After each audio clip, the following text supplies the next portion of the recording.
பெரியவா சரணம். தெய்வத்தின் குரல் முதல் பாகம், சாப்டர் 9, பக்தி என்ற தலைப்பில் என்னையே எனக்கு கொடு. உண்மையான பக்தன் ஒருவன் பரமேஸ்வரனுக்கு பூஜை செய்ய விரும்புகிறான். உடனேயே அவனுக்கு ஒரு பெரிய சந்தேகம் வந்துவிடுகிறது.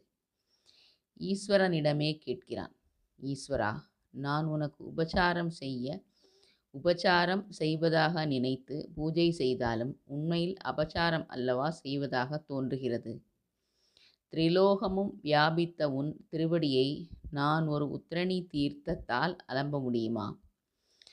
விஸ்வாகாரமான உன் சரீரத்துக்கு இந்த சிறிய வஸ்திரத்தை கட்டி மூட முடியுமா? உனக்கு நமஸ்காரம் பண்ணினால் என் காலை எந்த பக்கம் நீட்டினாலும் அங்கேயும் தான் நீ இருக்கிறாய். ஆனபடியால் உனக்கு நேரே காலை நீட்டிய தோஷம் அல்லவா எனக்கு ஏற்படுகிறது. சரி, பூஜையே வேண்டாம் என்று பிரார்த்தனை செய்ய பார்த்தால் எல்லாம் அறிந்த சர்வஜனான உன்னிடம் பிரார்த்திப்பதும் அபச்சாரமாக அல்லவா ஆகிறது. பிரார்த்தனை என்றால் உனக்கு தெரியாததை நான் கேட்பதாகத்தானே ஆகும். நீ சர்வஜன் என்பதற்கு என் பிரார்த்தனையே குறைவு உண்டாக்குகிறது. இருந்தாலும் பிரார்த்தனை செய்ய வேண்டும் என்ற எண்ணம் தோன்றுகிற அளவுக்கு நான் குறை உள்ளவனாக இருக்கத்தானே செய்கிறேன். அதனால் அந்த குறை நீங்குவதற்காக உன்னிடம் பிரார்த்திக்கிறேன். அது சரி, எல்லாமான உன்னிடம் எதை பிரார்த்திப்பது?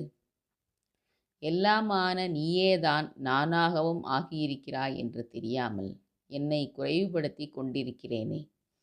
இந்த குறையை நீக்கு என்றே பிரார்த்திக்கிறேன். நீ அகண்ட ஆனந்த சுரூபம், உன்னை தவிர வேறில்லை என்று வேதம் சொல்கிறது. இருந்தாலும் பூரண ஆனந்தமாக உனக்கு வேறாக இப்படி கோணலும் மாணலுமாக குறையோடு நான் ஒருத்தன் இருப்பது போல் தோன்றுகிறதே. இல்லாவிட்டால் அழுது கொண்டு இப்படி நான் ஒருத்தன் பிரார்த்தனை பண்ண வரவேண்டியதே இல்லையே. இப்படி நான் உனக்கு வேறாக இருப்பதாக தோன்றுவதை போக்கடி. போக்கினால் நீதான் எல்லாமும், நீதான் நானும், அதாவது நான் தான் எல்லாமும் என்று ஆகும். அதாவது உன்னிடம் நான் இதை கொடு அதை கொடு என்று வெளிவஸ்துக்களை கேட்கவில்லை, என்னையே எனக்கு கொடு என்றே பிரார்த்திக்கிறேன். இப்படி சொல்கிறார் அந்த பக்தர். இந்த ரீதியிலேயே சிவமானசீக பூஜா என்ற ஸ்தோத்திரத்தில் பிரார்த்தித்திருக்கிறார் ஸ்ரீ சதாசிவ பிரம்மேந்திராள்.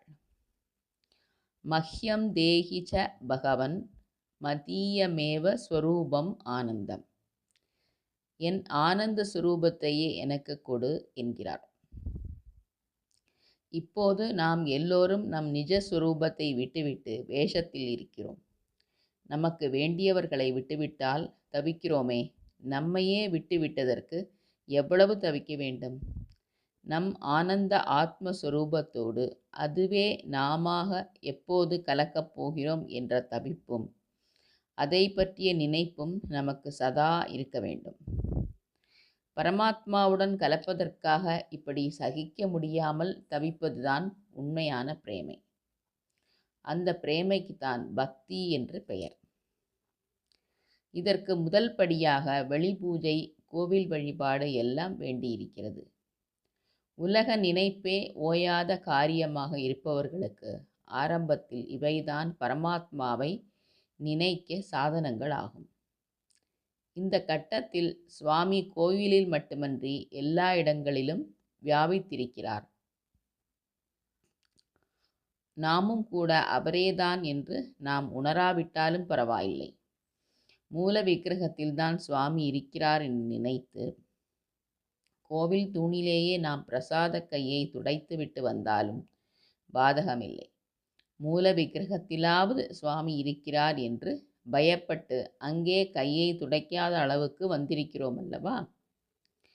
சுவாமி இல்லவே இல்லை என்று நினைக்காமல் எங்கேயோ ஓரிடத்திலாவது சுவாமி இருக்கிறார் என்று பக்தியுடன் ஆரம்பித்தாலே போதும். ஸ்ரத்தை தளராமல், நம்பிக்கை மாறாமல் அபியாசம் செய்து கொண்டே இருந்தால் நாளாவட்டத்தில் சுவாமி எங்கும் இருக்கிறார், எல்லாமாக இருக்கிறார் என்பது புத்திக்கு புரியும்.